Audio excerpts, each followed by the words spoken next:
Y bueno, la separación de residuos es solamente una de las acciones que se han tomado en la Ciudad de México como una medida para proteger nuestro medio ambiente, pero aún hay temas importantes que resolver.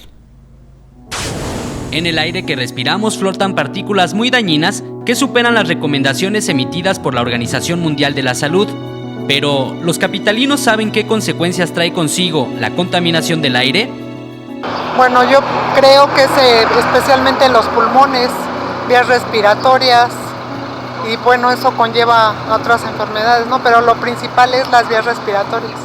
Pues problemas de pulmón, no sé, imagino que básicamente eso, ¿no? Pues lo primero es lo pulmonar, lo cardio y lo pulmonar, que es muy grave. Y pues sí, nos han recomendado sacar tapabocas, pero es un cuidado mínimo. Aunque tanto gobierno como organizaciones proambientales han ejecutado acciones importantes, como el Hoy No Circula, que establece medidas de circulación de vehículos con el fin de controlar las emisiones de contaminantes, lo cierto es que la solución no radica totalmente en este tipo de acciones. Hace falta que los ciudadanos tomen conciencia de esta problemática y ejerzan sencillas acciones que contribuyan a mejorar la calidad del aire que respiran.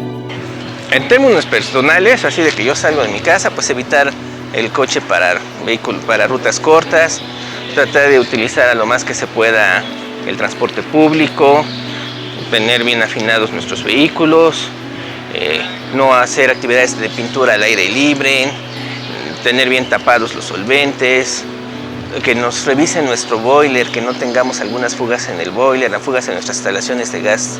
Con estas pequeñas acciones y sumando la adopción de una cultura ambiental, podemos todos mejorar no solo el aire que respiramos, sino también el ambiente que nos rodea y así heredar una mejor ciudad a las futuras generaciones.